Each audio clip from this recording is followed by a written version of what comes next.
Chronogear, huh? So this type of video might come as a little bit of a shock to my regular viewers, mostly because I'm a stream Andy and then I put the footage on YouTube and call it a day. However, I'm switching the formula up a little bit, so let's talk about a game that I played recently that really impressed me. A Hololive fan game called Chronogear. Now, when I think about Hololive fan games up until this point, there are a few that come to mind. Hololive, which is probably the biggest one out of all of the Hololive fan games. Idle Showdown, which is a fan game that's just made from a labor of love from the FGC. And then, of course, there's some other smaller titles. They're cute and they're fun, and there's some really great ones like Flare Nui Nui and stuff, or Flare Nui Nui Quest, that's what it's called. And these games are clearly made with love, and I appreciate the passion behind them, but if I'm gonna be honest, you know, there's really no game out there that truly like resonated with me. I think Hololive was the first game that truly, knocked over the camera practically. I think Hololive was the first game to really put Hololive fan games on the map. It pulled people in that weren't even part of the VTuber fandom, just dragged them down to the Hololive rabbit hole without them even knowing it. And it's because you can enjoy it without knowing a single thing about Hololive. But there are smaller, more casual projects, like for example, Corone's WoW Box, Miko and Magma, which is an interesting experience for sure. These are more simpler and shorter games, and they're charming and they're full of personality, just like everything else. But that's it. Now, Hololive has since then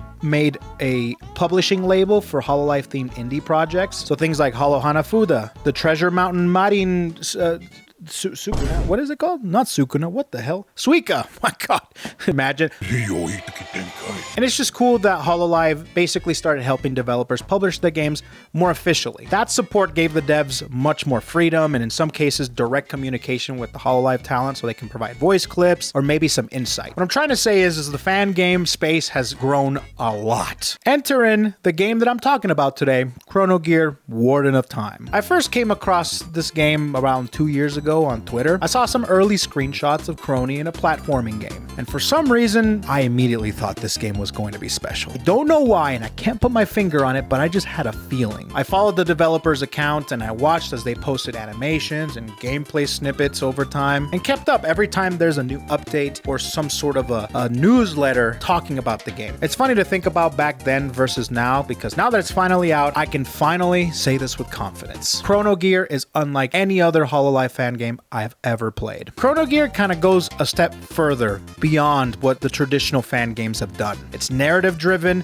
it uses lore, dialogue, and story in a way that feels purposeful. It doesn't just paste Hololive characters into a generic format, or just does, all right, here's character do thing, hooray, that's game. The world, the mechanics, the storytelling, the interactions, it all feels like it's made to mean something. This is the first time that a Hololive fan game has truly felt like a full story experience. And if you're into fan games or into Hololive or just into unique indie titles at the very best, you should play it. So welcome to the video of me glazing the absolute ever-living hell out of Chronogear. Gawk gawk, mother fluffer.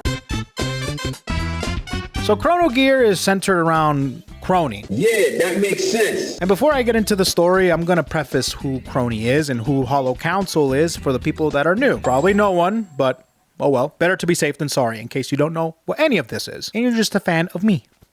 Hi. Crony's a VTuber from Hololive who debuted alongside 4 other Hololive members. Together they made Hololive Council, Hololive's second generation of the English branch. Each member represented a fundamental aspect of the universe. You have space, you have civilization, you have nature, you have chaos, whatever that means. And of course, time, which is Crony's role. They first debuted in the summer of 2021, and looking back, it's kind of surreal to remember when there was only one generation of Holo-EN, and boy, how things have changed. Who are you people? In Chronogear, everything revolves around Crony and her control over time and her responsibility to maintain stability of the timeline. The story begins when Laplace, another Hololive VTuber, is the game's main antagonist. She comes in to take what's called the Chronogear, something that literally keeps the flow of time intact. When Laplace tries to take it by force, the rest of the Hololive Council step in to stop her. But it all ends in disaster because they failed. So while they did fight Laplace to fend her off, Chronogear did not survive and it shattered, and the balance between the universe collapses with chaos, space, civilization, and nature all spiraling out of control. And Crony's here to come save the day. She's the guardian of time, and now it's her responsibility to recover the scattered fragments of the Chronogear, all while fending off Laplace's forces. Pretty simple, right? If you want to know more,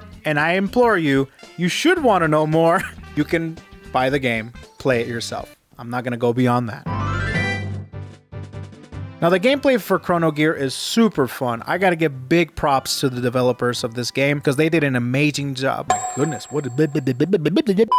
Big shout outs to the developers for this game because they did an amazing job with keeping the pace of the game interesting, mixing in different time mechanics like slowing down and speeding up and it affecting the environment of the level, and you get to appreciate all of the beautifully designed stages. I loved the stages for this game. Every stage had a different mechanic that was new and interesting and incorporated her powers so well. It was just so much fun. It really felt like I was Crony.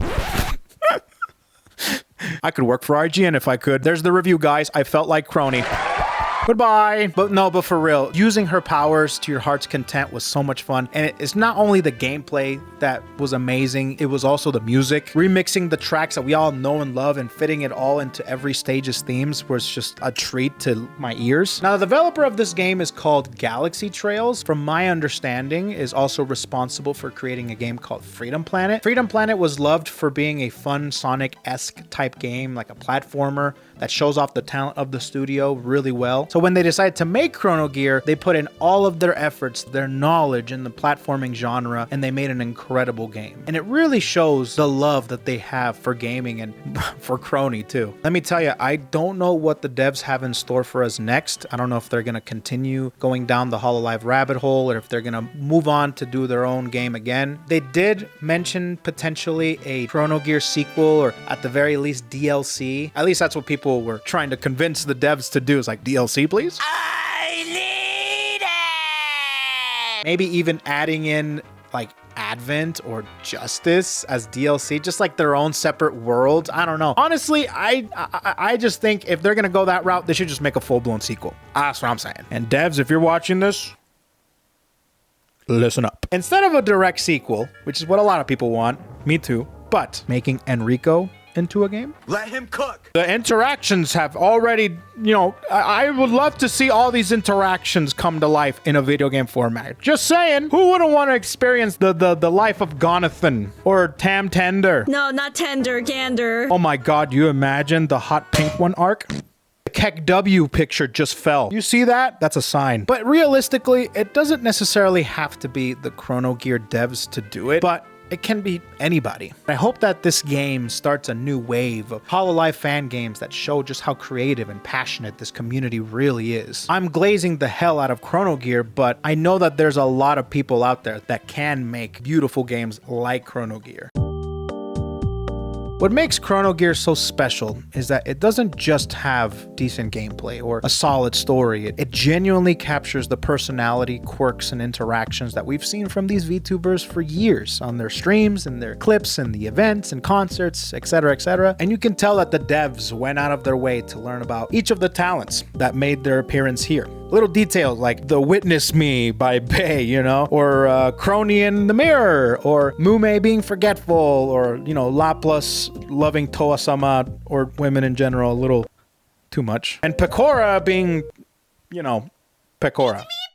They took all of that and wove it into a cohesive, believable story that at times it almost made me forget that these are real people. These aren't just characters in a game. These are legit people that you can go see their streams right now if you want to. It felt like I was playing through a story that had fully realized characters that came from somebody's mind. And that's when the thought came to my mind. Man, what if people that weren't in the Hololive rabbit hole and they were to play this game, what would they feel like? Because the craziest thing about this is that it doesn't feel like forced fan service that's hard to pull off, right? A lot of games try to include fan nods, but at the end it feels awkward and unnatural. But Chronogear nails it. Every character feels authentic, like it could have been written by the actual VTubers themselves. And I still believe that. I still believe the devs went, hey, can you write down what you would do in this situation? And then they wrote it down for them and then they animated it. The excitement I had to see who shows up next. Who's the next cameo? What's the next interaction? What's the next joke that they're going to be telling, right? It's something that I have not felt with any of the Hololive fan games or the bigger Hololive fan games that I've enjoyed. And that's something that Chronogear has exclusively done in a way that no other one has done. I'm sorry. And that's not even talking about how they handled Crony's character, the main playable character. I was shocked. I thought this was going to be a regular platforming story, but they took her internal struggles, her hardships, her doubts, and crafted this emotional story of Crony, and the narrative is very rooted in her own lore and her streaming journey up until this point, really. The writers really understood her. You can tell that the devs watch her, follow her, and admire her progress that she's had up until this point. They managed to tell a story that reflects everything we've come to know about Crony in a way that's touching and personal. I really hope that if this dev team or anyone else watching this video or playing Chronogear takes on another Hololive game, they can carry that same care and attention to detail into it. Hopefully this can set a new standard for storytelling in Hololive fan games and cool interactions, because at the end of the day, that's what people love in this community. They love to see the talents interacting with others and making memories. Hopefully my love for this game and my admiration for what this game is will be able to convince a lot of you to play the game, because it truly is such a fun experience as a Hololive fan, but also not as a Hololive. Not a lot of games can do that. At this point, I'm just trying to look for games that actually make me happy and that are actually good. They're labors of love. We've been getting some really great projects like Silksong and like Expedition 33. I actually have more videos that I'm thinking about talking about games that I have played that people love, and they can tell that the devs love the project that they're working on, and that's all I want right now. I'm sick and tired of Call of Duty and Battlefield and nonsense like that, even though those are good in their own right, but not for me. I like to play games that are cool like Chronogear and Silksong and Hollow Knight, and maybe play Path of Exile every once in a while. I don't know, one of those things. Either way, I am done for today. Thank you so much, everybody, for tuning in. I'll link the Steam page for Chronogear in the description. Follow the devs, give them lots of love. The next game that I'm really have my eyes on, just to let you guys know, is that Fuamoko Nintendo 64 PlayStation 1 Dreamcast-esque type game that's coming out. I don't know when, but I'm hoping that that game is good because I've been waiting for that game too. Anyways, I'm yapping. Thanks so much for tuning in. Check out any of my other videos. YouTube thinks that this video is... I'm doing the thing other YouTubers do. Sorry. But yeah, check out this video because I think you guys would like it. I don't know. Is that how you do it? Is that how you do things? I don't know. I'm going to eat my pretzels again and going to the bathroom. I really need to pee. Anyways, play Chronogear. Bye.